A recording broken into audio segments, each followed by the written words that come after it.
നമസ്തേ.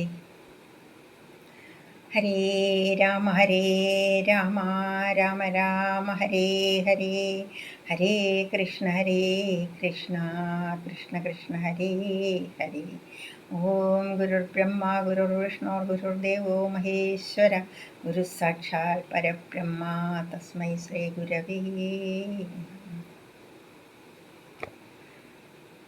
ശ്രീരാമ രാമ രാമ ശ്രീരാമചന്ദ്ര ജയ, ശ്രീരാമ രാമ രാമ ശ്രീരാമഭദ്ര ജയ, ശ്രീരാമ രാമ രാമ സീതാഭിരാമ രാമ, ശ്രീരാമ രാമ രാമ ലോകാഭിരാമ ജയ, ശ്രീരാമ രാമ രാമ രാവണാന്തക രാമ, ശ്രീരാമ മമ ഹൃദി രമതാം രാമ രാമ, ശ്രീരാഘവാത്മാ രാമ ശ്രീരാമ രമാപദേ, ശ്രീരാമ രമണീയ വിഗ്രഹ നമോസ്തുതേ.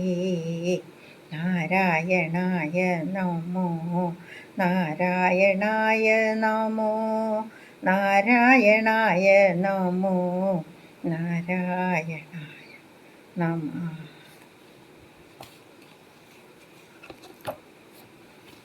ഇനി വാൽമീകിയുടെ ആത്മകഥയാണ്.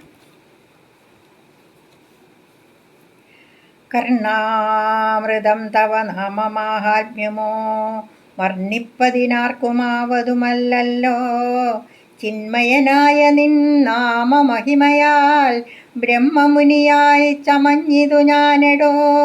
ദുർമതി ഞാൻ കിരാതന്മാരുമായി പുരാ നിർമര്യാദങ്ങൾ ചെയ്തേൻ പലതരം. ജന്മമാത്രദ്വിജത്വം മുന്നമുള്ളതും ബ്രഹ്മകർമ്മങ്ങളുമൊക്കെ വെടിഞ്ഞു ഞാൻ.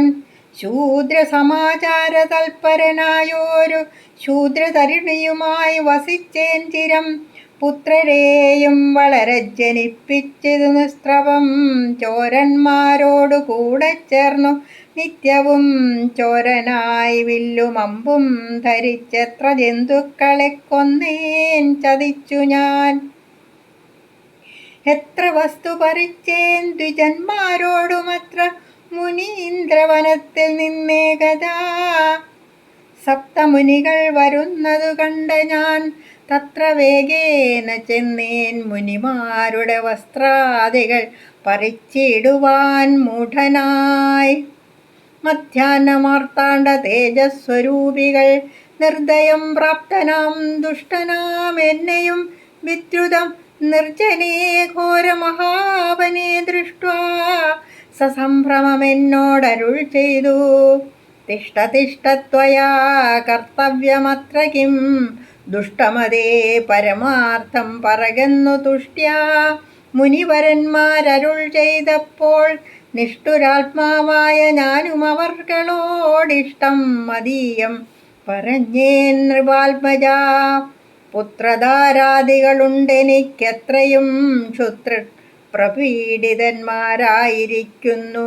വൃത്തി കഴിപ്പാൻ വഴിപോക്കരോടു ഞാൻ നിത്യം പിടിച്ചു പറിക്കുമാറാകുന്നു. നിങ്ങളോടും ഗ്രഹിച്ചിടണമേതാനുമിങ്ങനെ ചിന്തിച്ചു വേഗേന വന്നു ഞാൻ. ചൊന്നാർ മുനിവരന്മാരതു കേട്ടുടനെന്നോടു മന്ദസ്മിതം ചെയ്തു സാദരം. എങ്കിൽ നീ ഞങ്ങൾ ചൊല്ലുന്നതു കേൾക്കണം, നിൻ കുടുംബത്തോടു ചെന്നു ചോദിക്ക നീ. നിങ്ങളെ ചൊല്ലി ഞാൻ ചെയ്യുന്ന പാപങ്ങൾ നിങ്ങൾ കൂടെ പകുത്തൊട്ടു വാങ്ങിയിടുമോ എന്നു നീ ചെന്നു ചോദിച്ചു വരുവോളം നിന്നിടുമത്രൈവ ഞങ്ങൾ നിസ്സംശയം. യുദ്ധമാകർണ്യ ഞാൻ വീണ്ടുപോയി ചെന്നുമൽ പുത്രധാരാദികളോടു ചോദ്യം ചെയ്തേൻ. ദുഷ്കർമ്മ സഞ്ചയം ചെയ്തു ഞാൻ നിങ്ങളെയൊക്കെ ഭരിച്ചുകൊള്ളുന്നു ദിനം പ്രതി. തൽഫലമൊട്ടൊട്ടു നിങ്ങൾ വാങ്ങിയിടുമോ? മൽപാപമൊക്കെ ഞാൻ തന്നെ ഭുജിക്കെന്നോ? സത്യം പറയണമെന്നു ഞാൻ ചൊന്നതിനുത്തരമായവർ എന്നോടു ചൊല്ലിനാർ. നിത്യവും ചെയ്യുന്ന കർമ്മഗണഫലം കർത്താവൊഴിഞ്ഞു മറ്റന്യൻ ഭുജിക്കുമോ? താൻ താൻ നിരന്തരം ചെയ്യുന്ന കർമ്മങ്ങൾ താൻ അനുഭവിച്ചിടുകന്നേ വരൂ. ഞാനും അതു കേട്ടു ജാനനിർവേദനായി മാനസേ ചിന്തിച്ചോരോ തരം താപസന്മാർ നിന്നരുളുന്ന ദിക്കിന്നു താപേന ചെന്നു നമസ്കരിച്ചിടിനേൻ. നിത്യതപോധന സംഗമഹേതുനാ ശുദ്ധമായി വന്നിതൻ അന്തഃകരണവും ത്യക്വാ ധനുശരാദ്യങ്ങളും ദൂരെ ഞാൻ ഭക്ത്യാ നമസ്കരിച്ചേൻ പാദസന്നിധൗ. ദുർഗതി സാഗരേ മഗ്നനായി വീഴുവാൻ നിർഗമിച്ചിടുമെന്നെ കരുണാൽപ്പന രക്ഷിച്ചു കൊള്ളേണമേ ശരണാഗത. രക്ഷണം ഭൂഷണമല്ലോ മഹാത്മനാം. സ്പഷ്ടമിത്യുക്ത്വാ പതിതം പദാന്തികേ ദൃഷ്ട്വാ മുനിവരന്മാരുമനു അരുൾ ചെയ്തു. ഉത്തിഷ്ഠ ഭദ്രമുത്തിഷ്ഠതേ സന്തതം സ്വസ്ത്യസ്തു ചിത്തശുദ്ധി സദൈവാസ്തു തേ. സദ്യഫലം വരും സജ്ജന സംഗമാദ്വിദ്വജാനാം മഹത്വമേതാദൃശം. ഇന്നു തന്നെ തരുന്നുണ്ടൊരുപദേശമെന്നാൽ നിനക്കതിനാലേ ഗതി വരും. അന്യോന്യമാലോകനം ചെയ്തു മാനസേ ധന്യതബോധനന്മാരും വിചാരിച്ചു. ദുർവൃത്തനേറ്റം ദ്വിജാധമനാമിവൻ ദിവ്യജനത്താലുപേക്ഷനെന്നാകിലും രക്ഷേതി ശരണം ഗമിച്ചവൻ രക്ഷണീയൻ പ്രയത്നേന ദുഷ്ടോപിവാ. മോക്ഷമാർഗോപദേശേന രക്ഷിക്കണം സാക്ഷാൽ പരബ്രഹ്മബോധപ്രദാനേന. ഇത്തമുക്ത്വാ രാമനാമവർണ്ണദ്വയം വ്യത്യസ്തവർണ്ണരൂപേണ ചൊല്ലിത്തന്നാർ. നിത്യം മരാമരേത്യേവം ജപിക്ക നീ ചിത്തമേകാഗ്രമാക്കിക്കൊണ്ട നാരദം. ഞങ്ങളിങ്ങോട്ടു വരുവോളവും പുനരിങ്ങനെ തന്നെ ജപിച്ചിരുന്നീടു നീ.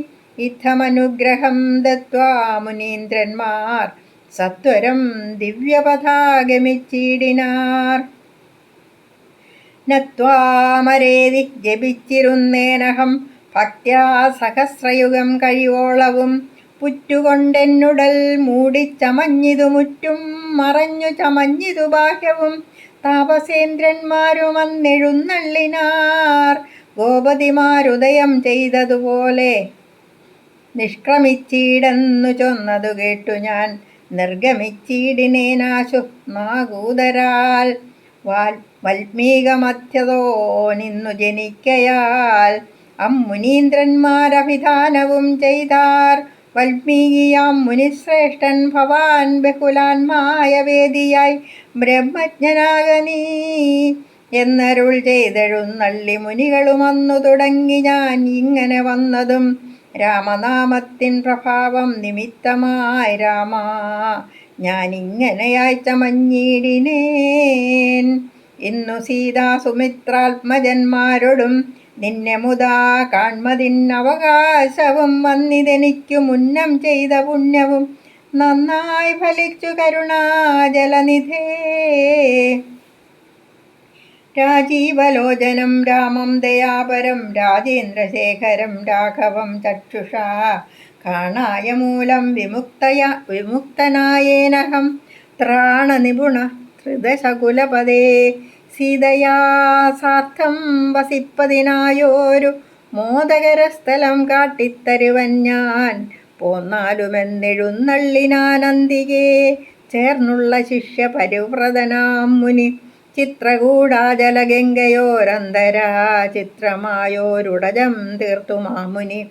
തെക്കും വടക്കും കിഴക്കും പടിഞ്ഞാറുമക്ഷി വിമോഹനമായി രണ്ടു ശാലയും നിർമ്മിച്ചിവിടെയിരിക്കുന്നരുൾ ചെയ്തു. മന്മഥതുല്യൻ ജനകജ തന്നോടും നിർമ്മലനാകിയ ലക്ഷ്മണൻ തന്നോടും ബ്രഹ്മാത്മനാ മരുവീടിനാൻ രാമനും. വാൽമീകിയാൽ നിത്യപൂജിതനായി സദാ കാമ്യാംഗിയായുള്ള ജാനകി തന്നോടും സോദരനാകിയ ലക്ഷ്മണൻ തന്നോടും സാദരമാനന്ദം ഉൾക്കൊണ്ടുമേവിനാൻ.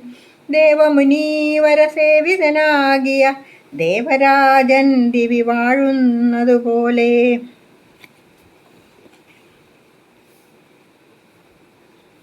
ഇവിടെ വാൽമീകിയുടെ ആത്മകഥ അദ്ദേഹം രാമനോട് പറയുന്നു. ബ്രാഹ്മണ കുലത്തിലാണ് അദ്ദേഹം ജനിച്ചത്. എന്നാൽ ഒരു ശൂദ്രഗണത്തിൽപ്പെട്ട ഒരു സ്ത്രീയെ വിവാഹം കഴിച്ച് അവളുടെ കൂടെ താമസിച്ചുകൊണ്ടിരുന്നു. അവളെയും കുട്ടികളെയും പോറ്റാൻ വേണ്ടി മോഷണം, പിടിച്ചുപറി തുടങ്ങിയ കിരാത പ്രവൃത്തികൾ ചെയ്താണ് അദ്ദേഹം ജീവിച്ചിരുന്നത്. ഒരിക്കൽ സപ്തർഷികൾ ആ വഴി വന്നപ്പോൾ അവരെയും ആക്രമിക്കാനായിട്ട് അടുത്തു. അപ്പോൾ അവർ പറഞ്ഞു, ജ്വലിക്കുന്ന തേജസ്സുള്ള അവർ അയാളെ പിടിച്ചു നിർത്തി. എന്തിനു വേണ്ടിയാണ് നീ ഇത് ചെയ്യുന്നത് എന്ന് ചോദിച്ചു. അപ്പോൾ പറഞ്ഞു, എനിക്ക് ഭാര്യയും മക്കളുമുണ്ട്, അവരെ പോറ്റാൻ വേണ്ടിയിട്ടാണ് ഞാനിതൊക്കെ ചെയ്യുന്നത്. അപ്പോൾ അവർ ചോദിച്ചു, നീ ഈ ചെയ്യുന്നതിനുള്ള ഫലം അവരും കൂടെ ഏറ്റെടുത്തോളുമോ എന്ന് ചോദിച്ചു. അതെനിക്കറിയില്ല, എന്നാൽ പോയി ചോദിച്ചിട്ട് വരൂ എന്നും പറഞ്ഞുകൊണ്ട് അവരെ ഭാര്യയുടെ അടുത്തേക്ക് വിട്ടു. അപ്പോൾ അദ്ദേഹം നേരെ അവിടെ ചെന്നിട്ട് ചോദിച്ചു, ഭാര്യയോടും മക്കളോടും ചോദിച്ചു, ഞാൻ ഈ ചെയ്യുന്നത് വളരെ പാപപ്രവൃത്തികളാണല്ലോ, അതിൻ്റെ ഒരു ഫലം, ആ പാപത്തിൻ്റെ ഫലം നിങ്ങൾക്കും കൂടി ഏറ്റെടുക്കുമോ എന്ന് ചോദിച്ചു. അപ്പോൾ ഭാര്യ പറഞ്ഞു, അതെങ്ങനെയാണ്? നിങ്ങൾ ചെയ്യുന്ന പാപത്തിൻ്റെ ഫലമല്ല, നിങ്ങൾ തന്നെ അനുഭവിക്കണം. ഇത് കേട്ട രത്നാകരൻ എന്ന് അദ്ദേഹം ഞെട്ടിപ്പോയി. അദ്ദേഹം തിരികെ വന്ന് സപ്തർഷികളുടെ അടുത്ത് വന്ന് പറഞ്ഞു, ഇതാണ് അവസ്ഥ, അവരാരും ഏറ്റെടുക്കുകയില്ല. അപ്പോഴും അവിടെ നിന്ന സപ്തർഷികൾ ഇദ്ദേഹത്തെ എങ്ങനെയെങ്കിലും രക്ഷിക്കണം എന്നുറച്ച് രാമ പോലും ജപിക്കാൻ അറിയില്ല എന്നാണ് പറയുന്നത്. മരാ എന്ന് ജപിച്ചുകൊണ്ട് ഇവിടെ നിന്നോളൂ, ഞങ്ങൾ വരുന്നത് വരെ ഇവിടെ നിൽക്കാൻ പറഞ്ഞിട്ട് അവർ പോയി. അദ്ദേഹം അവിടെ നിന്ന് മരാമര എന്ന് ജപിച്ചുകൊണ്ടേയിരുന്നു. മരാമര എന്ന് ജപിക്കുമ്പോൾ രാമ തന്നെ വരുമല്ലോ. അങ്ങനെ ജപിച്ച് അനേകായിരം നാൾ അദ്ദേഹം അങ്ങനെ നിന്നു. അപ്പോൾ അദ്ദേഹത്തെ പുറ്റുകൊണ്ട് മൂടിക്കളഞ്ഞു. പുറ്റു വന്ന് ചുറ്റും മൂടിയൊന്നും അദ്ദേഹം അറിഞ്ഞതേയില്ല. വളരെ കാലത്തിന് ശേഷം ഈ സപ്തർഷികൾ തിരിച്ചു വന്നപ്പോൾ ഇങ്ങനെ ഈ പുറ്റു കണ്ടു. അവർക്കറിയാമല്ലോ. അപ്പോൾ അവർ പറഞ്ഞു, പുറത്തു വരൂ എന്ന് പറഞ്ഞപ്പോൾ അദ്ദേഹം പുറത്തു വന്നു. അപ്പം വാൽമീകത്തിൽ നിന്ന് ജനിച്ചതുകൊണ്ട് നീ വാൽമീകി എന്നറിയപ്പെടും എന്ന് അവരെ അനുഗ്രഹിച്ചിട്ട് അന്നു മുതലാണ് അദ്ദേഹം വാൽമീകി മഹർഷിയായിട്ട് മാറിയത് എന്നാണ് ഇതിൽ പറയുന്ന കഥ. നമ്മുടെ അധ്യാത്മരാമായണത്തിലാണത് പറയുന്നത്. അത് വ്യാസഭഗവാൻ എഴുതിയ അധ്യാത്മരാമായണത്തിലും കാണുന്നുണ്ട്. അത് തന്നെ നമ്മുടെ കിളിപ്പാട്ടിൽ എഴുതിയിട്ടുണ്ട് എന്നേ ഉള്ളൂ. പക്ഷേ വാൽമീകിയുടെ രാമായണത്തിൽ അദ്ദേഹത്തെപ്പറ്റി അങ്ങനെ ഒരു പരാമർശമില്ല. ഇത് ആദ്യകാവ്യം എഴുതിയ ആദി മഹർഷി ആണല്ലോ വാൽമീകി. അദ്ദേഹം വാൽമീകി രാമായണത്തിൽ അദ്ദേഹം സ്വയം പരിചയപ്പെടുത്തുന്നത് എപ്പോഴാണെന്നോ, അത് ഉത്തരരാമായണത്തിലാണ്. ഉത്തരകാണ്ഡത്തിൽ അദ്ദേഹം പറയുന്നുണ്ട്, ആരാണ്, ഞാൻ പ്രജേതസ്സുകളുടെ 10ാമത്തെ പുത്രനായ ഞാൻ ഒരിക്കലും അനൃതം പറയില്ല എന്നാണ്. ഇപ്പോഴാണെന്നോ സീതാദേവിയും കൊണ്ട് അദ്ദേഹം രാമൻ നടത്തുന്ന യാഗശാലയിലേക്ക് ചെന്നപ്പോൾ, കുട്ടികൾ അവിടെ ഇരുന്ന് രാമായണം വായിക്കുന്ന ആ ഒരു സമയത്താണല്ലോ, വാൽമീകിയുടെ കൂടെ സീതാദേവി ഉണ്ടെന്ന് മനസ്സിലാക്കി രാമൻ പറയുന്നു കൊണ്ടുവരാൻ. അപ്പോൾ അവിടെ വന്നിട്ട് സീതയോട് ഒന്നുകൂടി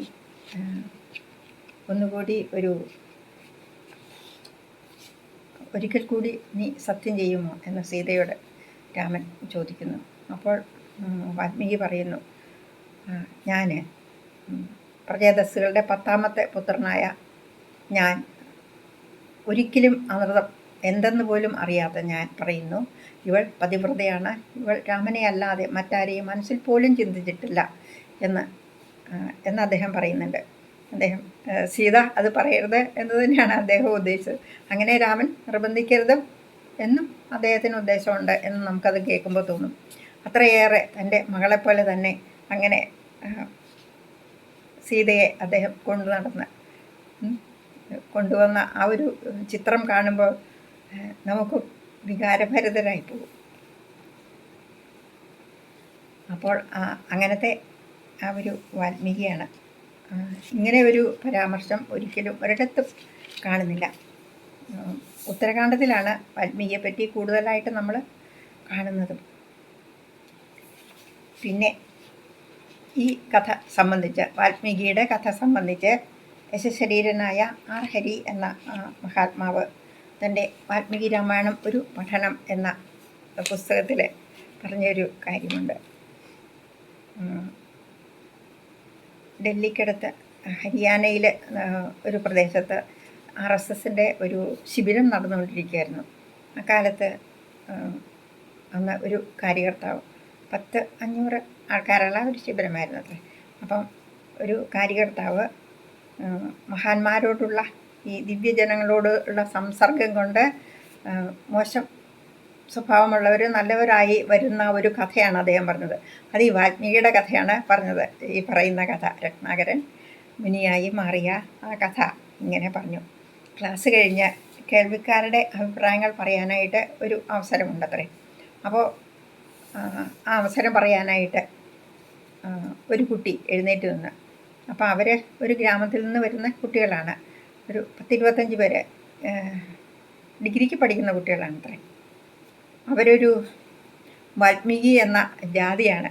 അവരുടെ ജാതിയുടെ പേര് വാൽമീകി എന്നാണ്. അവർ ഈ തോട്ടിപ്പണി ചെയ്ത് നടക്കുന്ന അവരാണ്. അപ്പം അവർക്ക് അവർ എണീറ്റ് നിന്ന്, ഒരു പയ്യൻ എണീറ്റ് നിന്ന് പറഞ്ഞു അത്രേ, എനിക്ക് അത് കേട്ടിട്ട് വളരെ സങ്കടമുണ്ട് ഞങ്ങൾക്ക്. കാരണം വാൽമീകി എന്ന ആദികവി, ഞങ്ങളുടെ ദേവൻ, ജന്മനാ തന്നെ ശ്രേഷ്ഠ വ്യക്തിത്വമായിട്ടാണ് ഞങ്ങൾ കേട്ടിട്ടുള്ളത്, അവർ കേട്ടിട്ടുള്ളതല്ല. അതുകൊണ്ടാണ് സീതാദേവിയും കുഞ്ഞുങ്ങൾക്കും അദ്ദേഹം അഭയം കൊടുത്തതും. അദ്ദേഹം രാമായണം എഴുതിയതുകൊണ്ടാണല്ലോ നമുക്ക് രാമചരിതമാനസം കിട്ടിയത്. അവർ വാൽമീകിക്ക് ഒരു ക്ഷേത്രം അവിടെ പണിതിട്ടുണ്ട്. അപ്പോൾ എന്നും അവിടെ പൂജയും ആരാധനയും ഒക്കെ നടക്കുന്നുണ്ട്. പാഠങ്ങൾ പഠിപ്പിക്കുന്നുണ്ട്, ആധ്യാത്മിക പാഠങ്ങൾ പഠിപ്പിക്കുന്നുണ്ട്. അങ്ങനെ അവർ ഒരു ദൈവത്തെ പോലെ വിലയിരുത്തുന്ന ആ ഒരു മഹർഷിയുടെ പൂർവ്വകാലം ഇങ്ങനെയായിരുന്നു എന്ന് പറയുന്നതിൽ വളരെ ഖേദമുണ്ട് എന്ന് ആ കുട്ടികൾ പറഞ്ഞു അത്രേ. അപ്പോൾ ഇനി ഒരിക്കലും ഞാനത് പറയില്ല എന്ന് ആ കാര്യകർത്താവ് പ്രതിജ്ഞ ചെയ്തിട്ടാണ് പോയത് എന്ന് അദ്ദേഹത്തിൻ്റെ ആ പുസ്തകം വായിച്ചതിൽ ഉണ്ട്. ഇനി നമുക്ക് രാമായണം തുടരാം. ദശരഥൻ്റെ ചരമഗതി.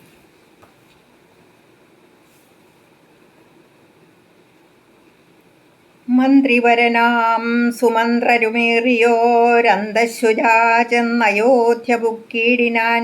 വസ്ത്രേണ വക്രവുമാച്ഛാദ്യ കണ്ണുനീരത്യർത്ഥമിറ്റിറ്റു വീണും തുടച്ചുമത്തേരും പുറത്തു ഭാഗത്തു നിർത്തിച്ചെന്നു ധീരതയോട് നൃപനെ വണങ്ങിനാൻ. ധാത്രീപദേ ജയ വീരമൗലേ ജയ, ശാസ്ത്രമതേ ജയ ശൗര്യാംബുധേ ജയ, കീർത്തിനിധേ ജയ സ്വാമിൻ ജയ ജയ, മാർത്താണ്ഡഗോത്രജാതോത്തം സമേ ജയ ജയ. ഇത്തരം ചൊല്ലി സ്തുതിച്ചു വണങ്ങിയ ഭൃത്യനോടാശു ചോദിച്ചു നൃപോത്തമൻ. സോദരനോടും ജനകാത്മജയോടുമേതൊരു ദിക്കിലിരിക്കുന്നു രാഘവൻ. നിർലജ്ജനായ അതിപാപിയാമെന്നോടു ചൊല്ലുവാനെന്തോന്നു ചൊല്ലിയതെന്നുടെ ലക്ഷ്മണൻ. എന്തു പറഞ്ഞു വിശേഷിച്ചു ലക്ഷ്മീ സമയായ ജാനകീ ദേവിയും. ഹാ രാമ ഹാ ഗുണവാരിധേ ലക്ഷ്മണ, വാരീജലോചനേ ബാലേ മിഥിലജേ. ദുഃഖം മുഴുത്തു മരിപ്പാൻ തുടങ്ങുന്ന ദുഷ്കൃതിയാമെന്നരികത്തിരിപ്പാനും മക്കളെയും കണ്ടെനിക്കു മരിപ്പാനും ഇക്കാലമില്ലാതെ വന്നു സുഹൃതവും. ഇത്തം പറഞ്ഞു കേളുന്ന നൃപേന്ദ്രനോടുൾത്താപമോടുര ചെയ്തു സുമന്ത്രരും. ശ്രീരാമസീതാ സുമിത്രാത്മജന്മാരെ തേരിലേറ്റിക്കൊണ്ടുപോയേൻ തവാജ്ഞയാ. ശൃംഗിവേരാഖ്യപുര സവിധേ ചെന്നു ഗംഗാതടേ വസിച്ചിടും ദശാന്തരേ. കണ്ടു തൊഴുതിതു ശൃംഗിവേരാധിപൻ കൊണ്ടുവന്നു ഗുഹൻ മൂലഫലാദികൾ. തൃക്കൈകൾ കൊണ്ടതു തൊട്ടു പരിഗ്രഹിച്ച കുമാരന്മാർ ജടയും ധരിച്ചതു. പിന്നെ രഘൂത്തമൻ എന്നോടു ചൊല്ലിനാൻ, എന്നെ നിരൂപിച്ചു ദുഃഖിയായി കാരുമേ. ചൊല്ലേണമെന്നുടെ താതനോടും ബലാൽ അല്ലലുള്ളത്തിലുണ്ടാകാതിരിക്കണം. സൗഖ്യമയോധ്യയിലേറും വനങ്ങളിൽ മോക്ഷസിദ്ധിക്കും പെരുവഴിയായി വരും.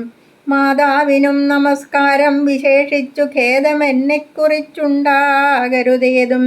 പിന്നെയും പിന്നെയും ചൊൽക, പിതാവതിഖിന്നനായി വാർദ്ധക്യപീഡിതനാകയാൽ എന്നെ പിരിഞ്ഞുള്ള ദുഃഖമശേഷവും ധന്യവാക്യാമൃതം കൊണ്ടടക്കിയിടണം. ജാനകിയും തൊഴുതെന്നോടു ചൊല്ലിനാളാനന പത്മവും താഴ്ത്തി മന്ദം മന്ദം അശ്രുകണങ്ങളും വാർത്തു സഗദ്ഗതം ശുശ്രുപാദേഷു സാഷ്ടാംഗം നമസ്കാരം. തോണികരേറി ഗുഹനോടുകൂടവേ പ്രാണവിയോഗേന നിന്നേനടിയനും.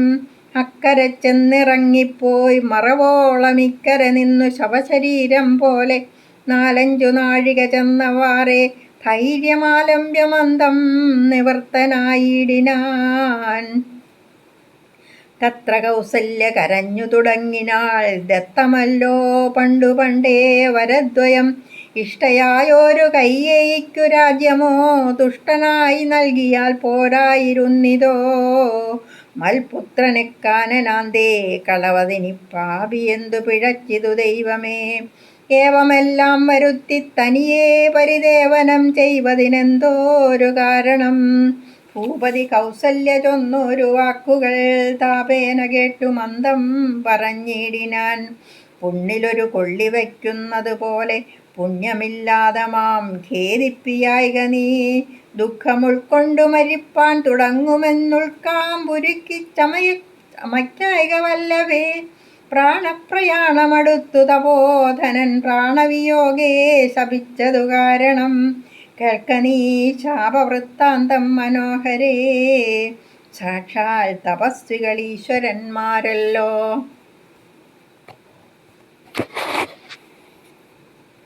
അർദ്ധരാത്രൗ ശരജാലവും ചാപവും ഹസ്തേ ധരിച്ചു മൃഗയാ വിവശനായി വാഹിനി തീരെ വനാന്തരേ മാനസമോഹേന നിൽക്കുന്ന നേരമൊരു മുനി ദാഹേന മാതാപിതാക്കൾ നിയോഗത്താൽ സാഹസത്തോടിരുട്ടത്തു പുറപ്പെട്ടു. കുംഭവും കൊണ്ടു നീർക്കോരുവാൻ വന്നവൻ കുംഭേന വെള്ളമൻപോടു മുക്കും വിധൗ.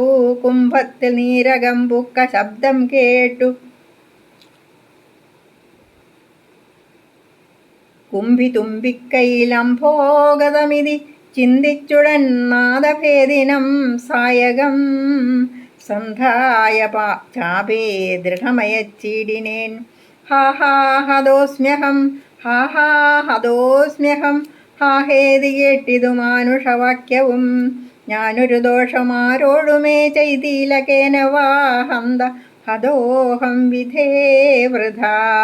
പാർത്തിരിക്കുന്നിതു മാതാപിതാക്കന്മാരാർത്തി കൈക്കൊണ്ടു തണ്ണീർക്കു ദാഹിക്കയാൽ. ഇത്തരം മർത്യനാദം കേട്ടു ഞാൻ അതിത്രസ്തനായി തത്ര ചെന്നത്തലോടും തഥാ. താപസബാലകൻ പാദങ്ങളിൽ വീണു താപേന ചൊന്നേൻ മുനിസുതനോടു ഞാൻ. സ്വാമിൻ ദശരഥനായ രാജാവു ഞാൻ, മാം അപരാധിനം രക്ഷിക്ക വേണമേ. ഞാനറിയാതെ മൃഗയാ വിവശനായാന തണ്ണീർ കുടിക്കും നാദമെന്നോർത്തു ബാണമെയ്തേൻ അതിപാപിയായോരു ഞാൻ.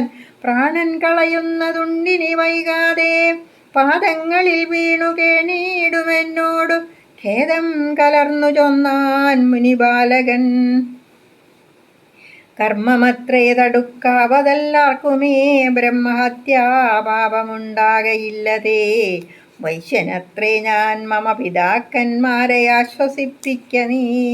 ഏതുമേ വൈകാതെ വാർദ്ധക്യമേറി ജരാനരയും പൂണ്ടു നേത്രവും കാണാതെ പാർത്തിരുന്നിടുന്നു. ദാഹേന ഞാൻ ജലം കൊണ്ടങ്ങു ചെല്ലുവാൻ, ദാഹം കെടുക്ക നീ തണ്ണീർ കൊടുത്തിനി.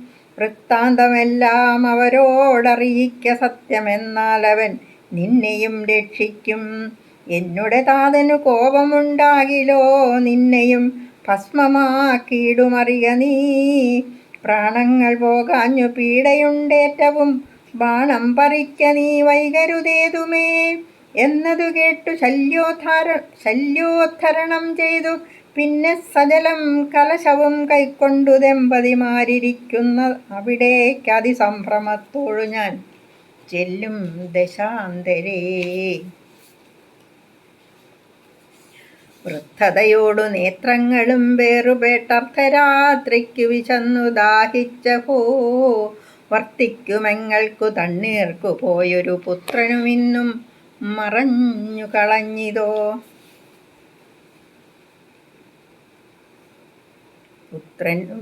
പുത്രനുമിന്നു മറന്നു കളഞ്ഞിതോ.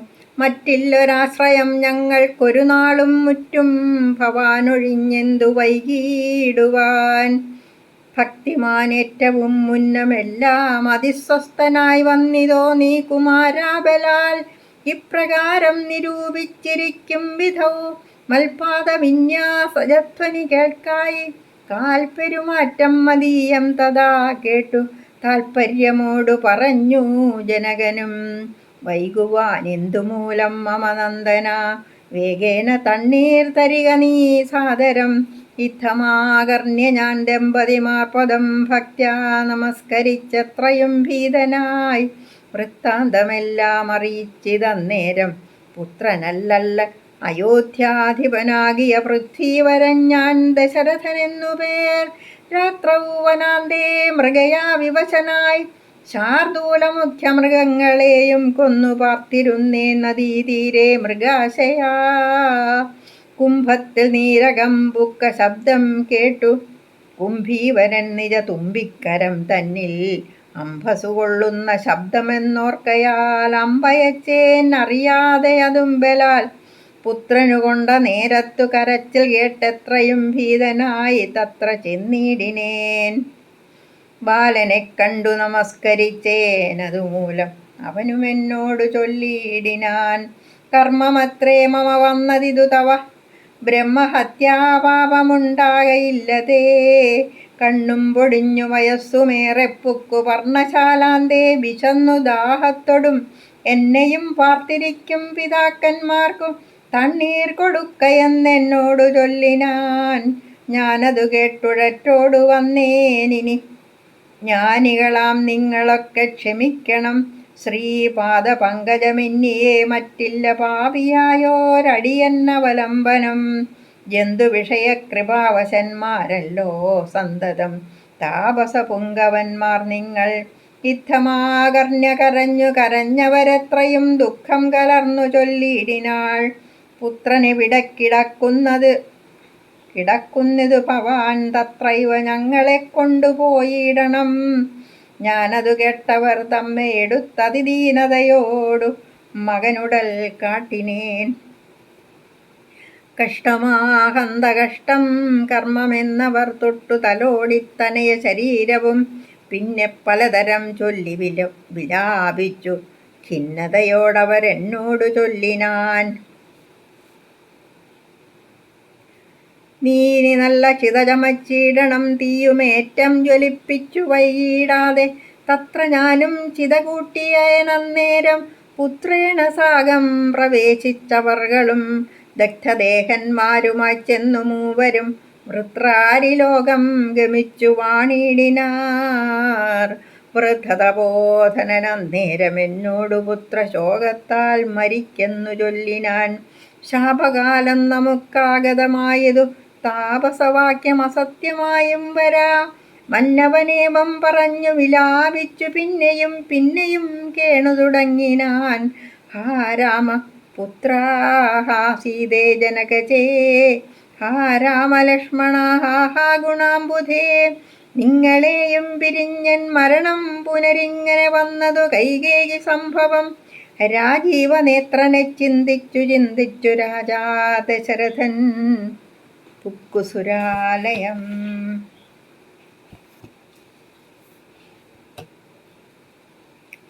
വാർദ്ധക്യകാലത്ത് എത്രയോ സന്തുഷ്ടനായി ഇരിക്കേണ്ട ദശരഥ രാജാവ് 6 ദിവസം കൊണ്ട് നരകയാതനയുടെ അങ്ങേയറ്റത്ത് എത്തിയിട്ടാണ് മരണത്തിലെത്തിപ്പെട്ടത്. തൻ്റെ ചെറുപ്പകാലത്ത് ലഭിച്ച ശബ്ദവേദി എന്ന ഒരു കഴിവ്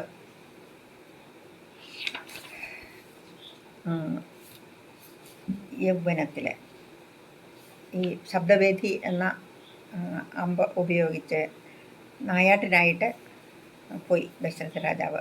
രാത്രിയിൽ ഇരുന്നപ്പോൾ വെള്ളത്തിൽ ആന വെള്ളം കുടിക്കുന്നത് എന്ന ഒരു ശബ്ദം കേട്ട് ഒരു അമ്പെയ്തു. ആ ശബ്ദം വെച്ച് അമ്പെയ്ത് അപ്പോൾ അദ്ദേഹം വലിയൊരു കരച്ചിൽ കേട്ടു. ഹാ ഹാ ഹതോ സ്നേഹം, ആരാണ് എന്നെ കൊന്നത് എന്ന്, ആരാണ് ഞാൻ മരിച്ചല്ലോ എന്നൊരു കരച്ചിൽ കേട്ട് അദ്ദേഹം അങ്ങോട്ട് ഓടിച്ചെന്നപ്പോൾ അദ്ദേഹം അവിടെ ഒരു മുനികുമാരനെയാണ് കണ്ടത്. വെള്ളം എടുക്കാൻ വന്നതാണ് കുടത്തിൽ എന്നും പറഞ്ഞ് അദ്ദേഹം അവിടെ കിടക്കുന്നു. ഇദ്ദേഹം പോയി എണീറ്റു, എടുത്തു, പൊക്കി. അപ്പോൾ അദ്ദേഹം പറഞ്ഞു, ഞാൻ ബ്രാഹ്മണനല്ല, അതുകൊണ്ട് ബ്രഹ്മഹത്യാപാപം അങ്ങേക്ക് ഉണ്ടാവില്ല. പക്ഷേ എൻ്റെ മാതാപിതാക്കൾ അവിടെ ഒരിടത്ത് അവിടെ കുടിലിൽ ഇരിക്കുന്നുണ്ട്. അവർക്ക് വെള്ളം എടുക്കാൻ വേണ്ടിയിട്ട് ഞാൻ വന്നതാണ്. അവർക്ക് വെള്ളം കൊണ്ട് കൊടുക്കൂ, എനിക്ക് വല്ലാതെ വേദനിക്കുന്നു, ഈ അമ്പ് എടുക്കൂ എന്ന് പറഞ്ഞു. അമ്പെടുത്തിട്ടുണ്ടെങ്കിൽ അപ്പം തന്നെ മരിച്ചു പോകും, അത് രാജാവിനറിയാം. അപ്പോൾ വഴി പറഞ്ഞു കൊടുത്തു, ഇന്ന സ്ഥലത്താണ് അവരിയ്ക്കുന്ന ഇടം. അങ്ങനെ രാജാവ് ആ കുടത്തിൽ വെള്ളവുമായിട്ട് അങ്ങോട്ട് പോന്നു. ഈ അമ്പ് വലിച്ചെടുത്തപ്പോൾ ആ മുനികുമാരൻ മരിക്കുകയും ചെയ്തു. ഇദ്ദേഹം അവിടെ ചെന്നിട്ട് മാതാപിതാക്കൾ ഇങ്ങനെ ഇരിക്കുമ്പോൾ ഇദ്ദേഹത്തിൻ്റെ പാദപതന ശബ്ദം കേട്ടിട്ട് മകനാണെന്ന് ധരിച്ച്, എന്താ വൈകിപ്പോയ മകനെ എന്ന് ചോദിച്ചു. അപ്പോഴാണ് ഇദ്ദേഹം രാജാവ് പറഞ്ഞു കാര്യങ്ങൾ. ഞാൻ ദശരഥ രാജാവാണ്, മകൻ ഇങ്ങനെ ഒരബദ്ധം പറ്റി എന്നൊക്കെ പറഞ്ഞു. അപ്പോൾ ഞങ്ങളെ അങ്ങോട്ട് കൊണ്ടുപോകൂ എന്നും പറഞ്ഞുകൊണ്ട് അവരെ അങ്ങോട്ട് കൊണ്ടുപോയി, മകൻ കിടക്കുന്നിടത്തേക്ക് കൊണ്ടുപോയി. എന്നിട്ട് അദ്ദേഹം മകന് വേണ്ടി ചിത കൂട്ടി. എന്നിട്ട് നിങ്ങളും ഇതുപോലെ തന്നെ മകൻ്റെ ദുഃഖം കൊണ്ട്, പുത്രദുഃഖം കൊണ്ട് അങ്ങയും ഇതുപോലെ തന്നെ മരിക്കും എന്ന് ആ മാതാപിതാക്കൾ പറഞ്ഞ ഒരു ശാപം എനിക്കുണ്ട് കൗസല്യേ എന്ന് കൗസല്യയോട് അദ്ദേഹം പറയുന്നു. കൗസല്യ വളരെയേറെ കുറ്റപ്പെടുത്തി സംസാരിച്ചപ്പോഴാണ് അദ്ദേഹം ഇത് പറയുന്നത്. അപ്പോൾ താൻ ചെയ്ത പാപത്തിൻ്റെ ഫലമാണ് ഇത് എന്ന് അദ്ദേഹത്തിന് ശരിക്കും മനസ്സിലായി. ആ ഒരു സ്വസ്ഥതയും കൂടി മഹാരാജാവിന് കിട്ടി എന്നാണ് തോന്നുന്നത്.